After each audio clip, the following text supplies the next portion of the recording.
One night, Kana was conducting an investigation while hiding as if she were spying on something. Matsuri and her friends ran past the area.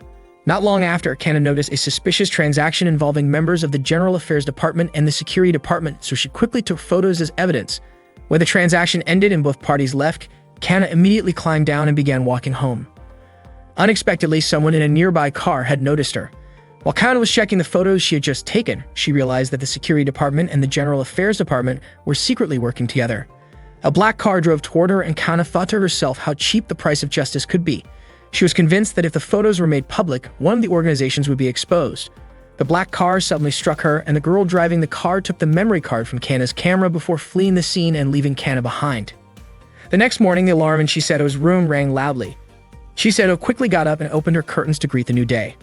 She changed her clothes and prepared to leave for school, while Yuki was still sound asleep in his room. Chisado walked to Yuki's room and found him still fast asleep. She lay on top of him playfully, which startled him, and tried to wake him up since it was already late, but he refused to get up. Chisado kept shaking his shoulders, wondering why he would not wake up even though his cheerful childhood friend was already trying to rouse him. Because Yuki continued to ignore her, Chisado hugged him and rolled him off the bed onto the floor. She sat on top of him and teased him by asking if he liked being woken up that way. Chisado reminded him to hurry and get ready so they would not miss the morning train. Suddenly, Chisado noticed something on Yuki that startled her, causing her to scream in surprise and slap him out of reflex. Later that morning, Chisado and Yuki walked to school together and met Mifuyu on the way. Mifuyu believed that Chisado and Yuki were truly close since they were always together. Yuki jokingly asked if Mifuyu could still say that after seeing the red mark on his cheek. Mifuyu commented that the slap must have hurt and wondered what Chisado had done to him. Chisado admitted that she slapped him because he showed her something strange, but Yuki claimed it was just an accident. Mifuyu gently touched Yuki's cheek and told him she hoped the pain would fade soon. Yuki was so touched that he hugged Mifuyu and said she was always so kind, unlike Chisado. Playing along with the moment, Yuki dramatically declared that he loved Mifuyu and asked if she would be his girlfriend.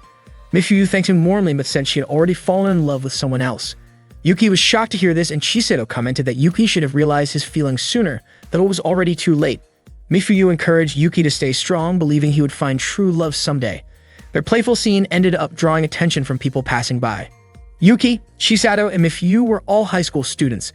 Mifuyu remarked that it had been a long time since they acted out a little play like that, but Yuki thought such antics were not appropriate for public places. When they arrived at their club room, Yuki noticed Mikuru bending down as if she were looking for something. He greeted her and asked if she had lost anything. Mikuru said she was just doing her usual routine. Before long, Chisado lightly tapped Yuki on the head for grinning in a way she found suspicious, suspecting he was having silly thoughts. Mifuyu then asked what Mikuru was doing. Mikuru stood up and simply said the word pink. Hearing that, Yuki jokingly asked if Chisado was wearing something pink, but Chisado quickly denied it and said her clothes were actually light blue. Just then, Nozomi arrived and greeted everyone, asking if Yuki had been scolded again. Yuki explained that it was all just a misunderstanding. Ei came in and teased Yuki for never studying as usual, followed by Ki, who called him silly in her usual way. Yuki insisted he had done nothing wrong, but Ei and he ignored his protests and began pulling various snacks from the shelves. While Nozomi opened another shelf, she was surprised when a pile of candy spilled out. She realized she had forgotten to turn off her candy-making robot, which she had named Amataku Mig-3. Ari and Ki tried to help clean up, but ended up slipping instead. A little while later, Oboro entered the room and was amazed by the sheer amount of treats scattered around. After they finished tidying up, Oboro showed everyone a new line of snack products made by the Umechin company. Ki expressed her envy that Oboro always received so many snacks from her family's company.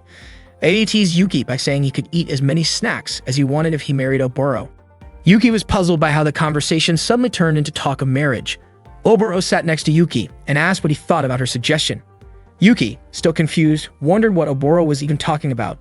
Oboro clarified that they were really just discussing the chance to taste as many of the new snack sticks as they wanted. Chisado then suggested everyone try the new flavor of the snack sticks together. Oboro asked everyone to taste the snack he made. Ari and he immediately tried it and agreed that it was delicious. Oboro smiled and took note of their reactions, then asked Michiru for her opinion, but she simply said it tasted ordinary. When it was Yuki's turn to try it, Oboro seemed curious about how Yuki would eat the snack stick. To his surprise, Yuki broke the stick in half, which made Oboro wince in discomfort. Oboro could not understand why Yuki did that. Suddenly, Chisado took a small piece from Yuki's leftovers and tossed it into the air, intending to catch it with her mouth. Before she could eat it, Yuki quickly caught it first to stop her. Mifuyu explained that the snack was made of white chocolate, and Oboro apologized for forgetting to mention it to Chisado. It turned out that Chisato could not eat chocolate.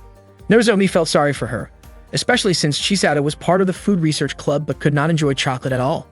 Eri and Ki wondered why Chisato could not just find a way to deal with her chocolate problem. Chisato thanked Yuki for stopping her earlier. All of a sudden, Hazuki, their teacher, rushed in and said the situation was urgent. Yuki was confused by her sudden entrance, but Hazuki simply grabbed a large glass of beer and drank it, claiming that she would not get drunk that easily. Hazuki then informed them that their club might be disbanded, shocking Yuki and the others.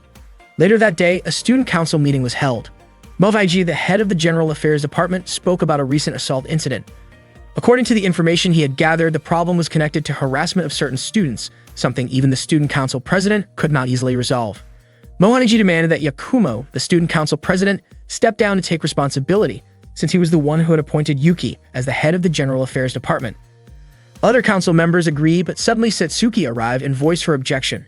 She apologized for being late because she had something important to investigate first. Mohaiji was clearly annoyed by her arrival. Satsuki, who served as the head of the finance department, then asked Mohaiji as the head of general affairs if he knew who would take over as student council president in case of an emergency. Mohaiji replied that of course the vice president would take over until the next election. Satsuki followed up by asking whether Mohaiji thought the vice president already had enough experience to handle preparations for the upcoming election, and whether the president should really resign without ensuring a proper election process. Mohaiji countered by bringing up issues of excessive spending in the security department, which was overseen by the president. Satsuki responded by presenting financial records from the General Affairs Department. She explained that she had received the records from an underclassman in General Affairs, and after reviewing them, she discovered several expenses that did not match the reported amounts. Embarrassed, Mohaiji quickly tried to cover the records and insisted that his department had no intention of committing any wrongdoing. Satsuki then suggested that they move on to discussing the incident that had occurred earlier that morning, and Mohaiji reluctantly agreed, preferring to change the topic. Throughout the exchange, Yakumo remained silent and did not defend himself. Rumors about the possible disbandment of many clubs quickly spread throughout the school. Satsuki's plan as the finance department head was to reduce the number of unnecessary clubs, cut funding for clubs with no achievements, and even disband some of them entirely. Reiji, a member of the Action Figure Club, said this was a serious problem for them. Their club required silicone rubber to create models, and they also needed materials to build displays for the cultural festival, which was held twice a year. The Action Figure Club made their products and stored them in a garage, which was why Reiji often earned the nickname Garage. Yuki was curious about a supposed propeller on Reiji's head, but Reiji denied having anything like that. Miyaru explained that the Action Figure Club needed a lot of extra tools and equipment, which were very expensive. Mifu added that the ingredients needed for their own food research club were also costly, meaning they spent quite a lot of money too. Yuki began to realize that since their club had no notable achievements, they would not have much of a case to argue against Satsuki's plan to cut clubs. While they were in the clubroom, Nozomi expressed her frustration, saying she did not want the food research club to be disbanded. Mifuyo reminded her that the plan was not final yet, even if Satsuki became the next president. However, Ei and Ki believed that Satsuki had a strong chance of winning because she was popular, attractive, and very capable. Chisato agreed that nothing had been decided yet, but Hazuki boldly predicted that Satsuki would definitely enforce her plan if she became president because she was a very serious person. Momoro was surprised and asked if Hazuki knew Satsuki well. Hazuki then revealed that Satsuki was actually her younger sister. Uli and Ki were shocked to hear this, especially since Satsuki and Hazuki did not look alike at all. Satsuki was stylish and seemingly perfect, while Hazuki had a different vibe. Chisato asked Hazuki to talk to Satsuki, but Hazuki admitted it was impossible because Satsuki was too stubborn. Uli was unsure what they should do, and Ki suggested supporting a different candidate. In the end, only 3 departments qualified for the first campaign round. The security department had no candidate because their leader was disqualified, which meant they would not participate in the next election. As a result, Satsuki's only opponent would come from the General Affairs Department. Yuki and his friends spotted Mohaiji from the General Affairs Department campaigning nearby. Yuki felt that it might be too much to vote for Mohaiji, who looked as if he was wearing a mask. However, Chisato pointed out that Mohaiji was not wearing a mask at all. He simply was not very handsome. Yuki started to wonder if he was the only one seeing Mohaiji as if he had a mask on, just like how he thought he saw a propeller on Reiji's head the other day. He began to suspect that maybe he was imagining things. Suddenly, Mohaiji approached Yuki and introduced himself. He politely asked Yuki and the others to vote for him as the next student council president and handed them a prepaid cafeteria card. Chisato questioned whether this meant Mohaiji was trying to bribe them. Mohaiji quickly denied it and explained that it was only a small token of appreciation. Before long, other students nearby started calling out to Mohaiji and asked for the same card, and he happily handed more of them out. Shisato realized that what Mohaiji was doing went against the rules, but Yuki pointed out that it technically wasn't a violation since the official campaign period had not started yet. All of a sudden, a girl came running and couldn't stop in time. She accidentally bumped into Yuki, causing him to fall. Yuki was startled when he realized how close she was as she quickly apologized and asked if he was hurt. Yuki also asked if she was okay. After the girl left, Shisato noticed the small smile on Yuki's face. It turned out that the girl was likely a scholarship student since she boarded the special bus provided for scholarship recipients. Shisato guessed that she might also have a part-time job, which could explain why she was in such a hurry. Yuki then noticed a key on the ground, which he assumed might belong to the girl. Later in the club room, Shisato and the others refused to support Mohaiji because of his questionable tactics. They had all sensed trouble since they did not have a strong candidate of their own to back. Hazuki suggested that one of them should consider running for student council president, but Yuki was unsure if any of them could actually win. Hazuki pointed out that they could either stay silent and do nothing or take a chance, even if the odds were slim. If there were no other options, trying would not hurt. Shisato agreed because she did not want to just sit around and watch their food research club get disbanded. She even felt excited about the idea of standing up to the finance department. Everyone else shared her determination because they all wanted to protect the club. Mikuru said she would support the plan if Yuki was willing to take the lead. Yuki agreed and encouraged his friends to fight alongside him. The group joined hands in solidarity. After that, Yuki asked which of them would actually run for president, but to his surprise, everyone pointed at him. Meanwhile, Yakumo visited Kana in the hospital. He informed her that the election was about to begin and asked what he should do next. At that moment, Kimika lay quietly, unable to move her body. Yuki wondered why his friends had chosen him to run for student council president. They supported him because he was always willing to help, while Ki reminded him not to back out. Nozomi was ready to support him in any way she could, and Oboro promised to always be there for him. Mifuyu also believed that Yuki was the right person for the job. Yuki admitted that he did not feel qualified to become president, but no one agreed with his doubts. Hazuki pointed out that Yuki was popular because everyone trusted him, yet Yuki felt that people were simply pushing responsibilities onto him. As the head of the food research club, Shisato insisted that Yuki should run in the election in order to protect their club. Yuki remembered a moment from childhood when he and Shisato once delivered flowers to a bride at a wedding. Shisato had playfully asked the bride to attend her own future wedding with Yuki. The bride smiled and said that it seemed like Yuki and Shisato might already be in love. At that time, neither of them understood what love really meant, and the bride told them they would understand once they grew older. Even now, Yuki still felt uncertain about love, believing it was something he could not quite reach. Shisato encouraged him to keep trying, telling him that love was closer than he thought. Yuki then woke from a nap to find Shisato unexpectedly in his room. Still half asleep, he accidentally brushed against her shoulder when he reached out his hand. Startled and embarrassed, he quickly asked why she was there. Shisato teasingly mentioned that people sometimes talk in their sleep and revealed that Yuki had murmured her name. Flustered, Yuki denied it and tried to change the subject, insisting that he wanted to find the person truly meant for him. Shisato was confused by his words, while Yuki explained that dreams sometimes felt easier than reality. Shisato reminded him that they had a Sunday club meeting to discuss the upcoming election, but Yuki refused to attend and even said he might quit the club to avoid becoming a candidate. Meanwhile, Mifuyu and the others reviewed a financial report from the school's accounting department and discovered that the Food Research Club was at the top of the list of clubs scheduled to be disbanded. Ki pointed out that Yuki was the only one who could save the club by becoming student council president and overturning the decision. Shisato informed them that Yuki had already refused and was thinking about leaving the club. While walking alone to school, Yuki wondered why everyone kept forcing responsibilities onto him. As he was lost in thought, Matsuri came running and accidentally bumped into him before quickly continuing on her way. Soon after, Ayumu passed by and greeted him, followed by Mao, who also offered a cheerful hello. Yuki realized that he had just encountered several girls from Matsuri's group. Moments later, a bicycle came speeding toward him and collided with him. Yuki winced in pain and instinctively apologized, only to be surprised when he recognized the cyclist as Satsuki. He quickly helped straighten her bicycle. Satsuki assured him that he did not need to apologize, admitting that she was also at fault for riding too fast to brake in time. She learned Yuki's name after noticing a dropped name card. Remembering that he needed to return a key to the academy, Yuki became nervous and repeatedly apologized. Satsuki smiled and gently told him that saying sorry too often could make the word lose its meaning. Yuki understood and gave one final sincere apology, which made both of them smile.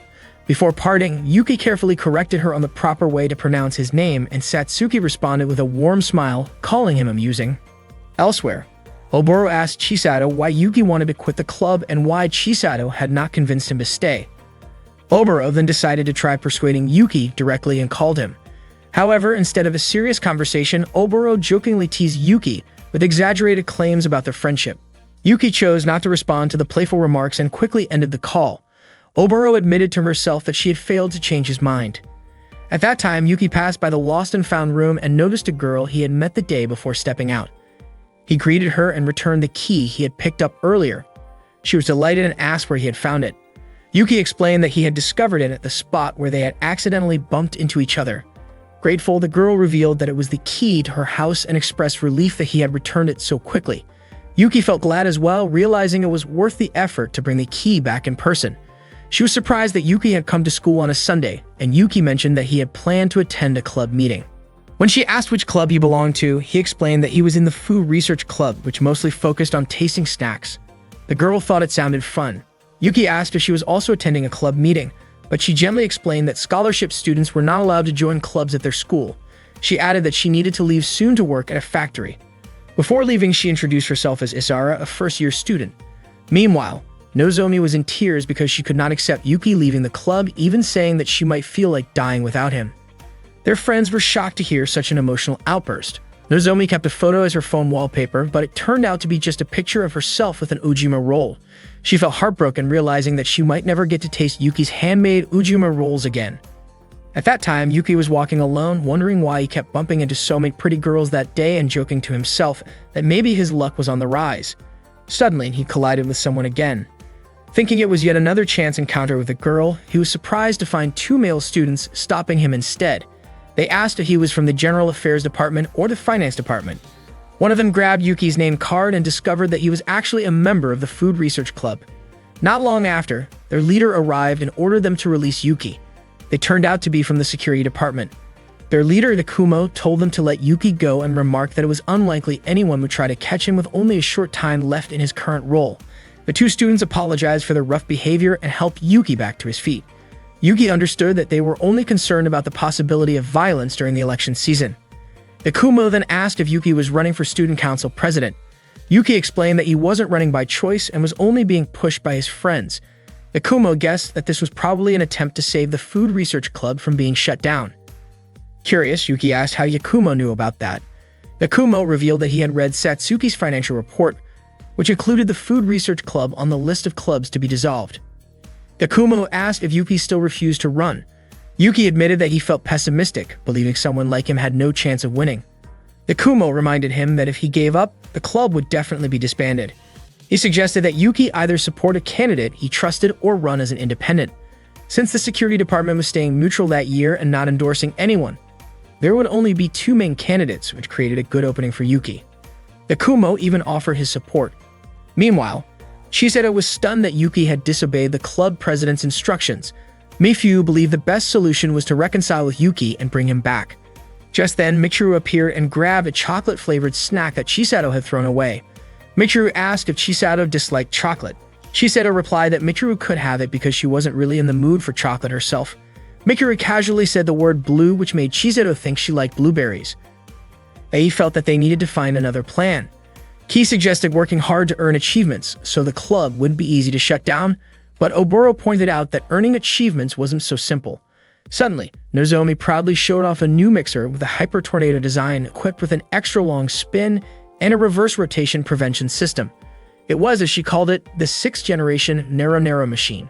Omura was doubtful that this could count as an official achievement.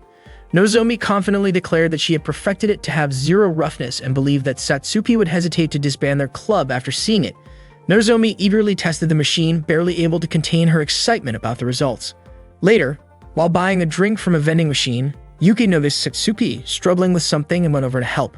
Once again, Satsuki mispronounced Yuki's name and even added Pico, teasing that he always bowed so often it reminded her of the sound. Her bicycle chain had come off and she was frustrated because she had a busy day ahead. Yuki offered to fix it, and after a bit of effort, the chain was back in place. Satsuki handed him a handkerchief since his hands were now dirty and thanked him for his help. As they walked together down the corridor, Yuki shared that he had been asked to run for student council president. To his surprise, Satsuki said that it was worth trying.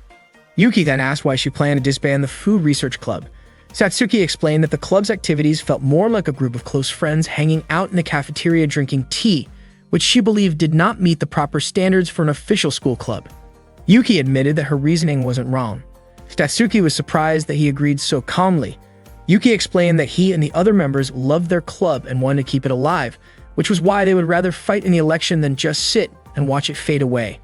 He confessed that his decision to run was reckless and that he knew he had little chance of winning. Satsuki then asked if he knew the term used for racehorses that win competitions. Yuki answered, the strongest horses, but that wasn't what she meant. Satsuki explained that winning horses are simply the ones that actually compete. Horses that never race will never have a chance to win, and the same applied to elections. She added that she enjoyed watching people give their all, even when they knew the odds were against them. Yuki was deeply moved by her words. Satsuki hurried off to take care of her other errands, and Yuki felt truly grateful that she had listened to his worries despite her busy schedule.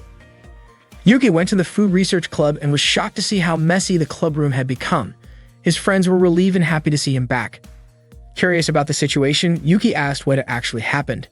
Shiseto explained that everyone had been feeling restless and uneasy because Yuki hadn't been around. After that, they all worked together to clean up the room. Yuki admitted that he had been thinking about something important. He had decided to fight for the Food Research Club's survival. Since he wanted to run as a candidate for the Student Council president, he was determined to seriously aim for victory. He also didn't want his friends to push this heavy responsibility onto him without truly believing in it. Because of that, Yuki suggested holding an internal club vote so everyone could freely choose the person they believed had the best chance of winning the election. Hazuki agreed that this was the best way to decide, and everyone else supported the idea. Shiseto quickly handed out pieces of paper so each member could write down their choice. Before the vote began, Yuki wanted to say a few words. He admitted that the Food Research Club had been a little too relaxed lately, spending most of their time eating snacks bought with club funds and gossiping. To outsiders, it probably looked like the club was useless and unproductive, and that might be why the school considered shutting it down. Yuki said that despite what others might think, the club was precious to him. Thanks to the club, he had met all of them, shared fun times, and created memories filled with laughter. He didn't want to lose something so meaningful. He asked everyone to think carefully and choose the person who had the best chance to win, someone they truly wanted to support. Yuki also reminded them that leadership required courage, decisiveness, and a strong presence. He hoped they would pick someone capable of securing victory. When the voting ended, the results showed that Shiseto received 1 vote while Yuki won by a landslide. Everyone cheered in excitement. Yuki was completely confused and wondered if they hadn't heard his speech, since he had secretly hoped they would choose Shiseto instead. However, his heartfelt words had inspired the others and convinced them that Yuki would fight the hardest to protect the club. Realizing this, Yuki felt as though he had unknowingly set himself up. Shiseto gently told him to accept the fair result with humility. Later, Yuki walked home with her. Along the way, Shiseto mentioned that Yuki should simply follow through with what he had said earlier. When they passed a small shop, Shiseto stopped to buy some chocolate from a stand near the sidewalk. After arriving home, she cut the chocolate in half and offered 1 piece to Yuki. Shiseto looked delighted when Yuki happily enjoyed the treat.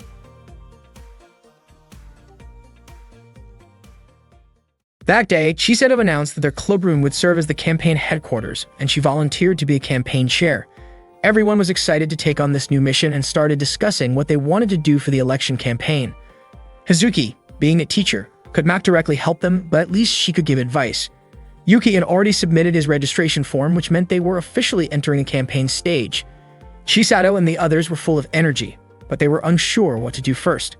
Hazuki explained that as part of the Student Council president election, the school would hold a preliminary round before the official voting. Anyone who failed to pass the preliminary round would not be able to run in the final election. It was essentially a stage where minority candidates would be eliminated. Since Yuki was considered a minority candidate, he asked everyone to think of ways to prevent that from happening. Hazuki told them that Yuki needed at least 10% of the votes to pass the preliminary round, which meant they needed around 600 votes just to qualify. Yuki wondered how they could possibly gather 600 votes. Shiseto thought maybe they could present a solid financial report. Oboro suggested they might need to win people's sympathy. Some members brought up ideas like increasing club budgets, doubling the Food Research Club's funding, offering snack allowances, and even joking about things like alcohol. Oboro argued that giving out allowances could lead to misuse of funds, so he proposed offering free snacks instead. Unfortunately, Yuki pointed out that those were just sweet campaign promises, and he wouldn't win with a financial report like that. The bigger issue was that none of them had real knowledge or experience in running a campaign. Suddenly, Yakumo entered the clubroom and Nozomi was overjoyed to see him. Nozomi and Yakumo had not met in a long time, as Yakumo used to be her classmate back in their first year. Shiseto was surprised to learn that Yuki also knew Yakumo. It turned out Yakumo had come to the Food Research Club to discuss Yuki's candidacy. He asked if they would be willing to accept help from the security department for Yuki's campaign. Everyone was shocked by the unexpected offer. Yuki asked why Yakumo had chosen him in particular. Before Yakumo could answer, Oboro jokingly claimed that if Yakumo had come to claim Yuki's body, he was too late because Yuki already belonged to him from head to toe. Yuki quickly told Oboro to stop making such jokes. Hazuki suspected that Yakumo was looking for something in return, and Yakumo admitted it. The security department didn't want to lose their standing to either the finance department or the general affairs department. Nozomi wondered why they couldn't just wait and run next year. Yakumo explained that an election is usually won by the party already in power, and once authority is handed over, it's extremely difficult to regain it. Shiseto began to understand that if Yuki managed to win this election, all three departments would be on equal footing next year. Yuki asked again why Yakumo had chosen him when there were other candidates. Yakumo revealed that Yuki actually had a good chance of making it through the preliminary round. Yakumo explained that Satsuki's recent financial report had been leaked, and his research showed that the finance department's support had dropped by 10%. The decline was due to Satsuki putting too much pressure on financial aid reforms, but the main reason was the controversial plan to reform the school clubs. Many clubs were about to face budget cuts, and they were already opposing the reforms. If Yuki's team openly showed that they opposed the club reforms, they could gain the support of those clubs. The Food Research Club itself was on the list of clubs scheduled to be dissolved, which meant that a candidate who spoke out against the reforms would quickly gain backing. Oboro pointed out that if the General Affairs Department acted first, they would be the ones to collect those votes. Yakumo responded that the General Affairs Department planned to launch the real campaign only after the preliminary round and would later release a financial report to attack Satsuki's weaker positions. Hazuki asked how the votes would look in numbers. Yakumo estimated that by combining the votes of clubs opposing the reforms with the support of the security department, they could secure around 400 votes. The remaining 200 would still need to be gathered elsewhere. Oboro felt confident they could manage that if they reached out to friends for help. Nozomi, who knew a lot of people, promised she could bring in many votes, while Chiseto and Mifyu were sure they could handle the task as well. The key was that they could realistically reach 400 votes if they worked with the security department. Yuki realized that they couldn't handle everything on their own. Chisato asked about the kind of partnership Yakumo was offering, especially since the security department was currently under operational review. Yakumo explained that he couldn't lend them any members but could share his knowledge and expertise. Yuki looked very interested in the proposal. Shiseto reminded everyone that both sides would benefit from the arrangement, so there was no need for exaggerated promises. Yuki cautioned Shiseto not to act overly proud towards someone offering help, but Shiseto pointed out that Yakumo was not doing this out of pure goodwill. It was possible that Yakumo wanted to create a puppet administration under Yuki. Yakumo acknowledged that it was natural for them to be cautious and offered a cooperation contract valid only until the preliminary round ended. If they grew to trust him, they could then extend the agreement. In the end, they all agreed to work together, and Yakumo promised not to let Yuki and the others down. Yakumo shook hands with every member of the Food Research Club as a sign that their cooperation was officially beginning. "You look forward to working together." Hazuki reminded him not to involve her students in any conflicts and asked Yakumo to look after them, since they were all good kids. Yakumo explained that the financial report strategy should be used as the final move because no one would pay attention to the report of a weak candidate. What they needed first was at least 600 votes to pass the preliminary round, and to achieve that, they had to present a standout policy protecting the school clubs. As the first step, Yakumo asked Yuki to visit the clubs that were on the disbandment list and request their support. Yuki immediately agreed, but Yakumo suggested he bring along a female member since some clubs had many male members, and it would help to have a girl smiling and making the request. Yuki's plan was solid because he was naturally skilled in campaigning. Yuki then asked who among them would join him, but everyone hesitated because there were 100 clubs to visit. In the end, Shiseto volunteered, pointing out that as the campaign leader, she should take on the job when no one else would. After that, Yakumo assigned someone to collect signatures, explaining that people who signed a petition were less likely to betray them and would probably vote for their side. Aoi and Ki complained that the task sounded boring, which irritated Yuki, who wondered if they even intended to help at all. Yakumo then mentioned that the job was more fitting for pretty girls. Hearing that, Aoi and Ki perked up and became eager to start. Yuki commented that Yakumo truly was a professional, able to get people to do exactly what he wanted. Yuki and Chisato first approached Reiji and Miyaru from the Figure Action Club, inviting them to join an election alliance that supported Yuki. The alliance would consist of clubs targeted for disbandment by Satsuki, aiming to fight back against the groups backing the finance and general affairs departments. Chisato persuaded them further by appointing Reiji and Miyaru as the alliance's president and vice president. Yuki asked them to visit each club and help organize the alliance. Chisato explained that they wanted the organization to form voluntarily so it wouldn't look like a forced coalition. Both Yuki and Chisato earnestly pleaded for their help. Miyaru pulled Reiji aside to discuss it, and eventually Miyaru agreed to their request, but only under one condition. Meanwhile, A and Ki carried out their task with surprising success, attracting crowds of male students eager to sign their petition. Nozomi handled putting up posters using her technical skills. Mifu worked on preparing the speech with Yakumo's help, while Mikuru focused on printing campaign posters. That afternoon, Satsuki came to meet Hazuki. Hazuki praised Satsuki for having the courage to come alone. Satsuki replied that she didn't have time to entertain Hazuki's nonsense. When Satsuki asked what Hazuki wanted, Hazuki casually asked if it was possible to receive an advance bonus. Satsuki said that wasn't her responsibility and suggested Hazuki speak with the General Affairs Department instead. Hazuki then asked Satsuki not to be so cold, reminding her that Hazuki was still her older sister, even if they had different mothers. Hazuki wondered if Satsuki intended to disband the Food Research Club just to upset her. Satsuki denied it, explaining that she would never let her personal life influence her school duties. The decision was made only after a thorough review. Hazuki felt relieved to hear that, admitting she wouldn't know what to do if the club members faced trouble because of her. Satsuki then asked if that was all Hazuki wanted to discuss, as she had a meeting with the election committee. Hazuki commented that Satsuki had grown up and was sure their mother would be proud of her. Satsuki responded that such praise wasn't enough because she needed to surpass Hazuki by achieving what Hazuki never could, becoming student council president. Hazuki was taken aback and questioned why Satsuki seemed to resent her so much, even wondering why Satsuki didn't just fire her, since teachers at the school were technically hired under student authority. Satsuki firmly repeated that she would never allow her personal feelings to interfere with her responsibilities. Hazuki replied that this meant Satsuki wouldn't mind dismissing her if it were a professional decision. Hazuki then told Satsuki to do as she wished and wished her good luck in the election. Hazuki assured her that as a teacher, she would continue to support Satsuki without letting their family ties affect her judgment. Yuki felt exhausted and dropped himself onto a park bench, surprised by how draining it was to talk with so many people. Chisato smiled at him and teasingly called him lazy. Without warning, she placed a coin on Yuki's face and told him to go buy her a coffee. Yuki was caught off guard that Chisato would order him around like that. To her, Yuki was someone special, someone she could rely on, and she expected him to listen. Yuki joked that if that was the case, Chisato should treat him like someone valuable. Chisato smiled and said that he really was valuable to her.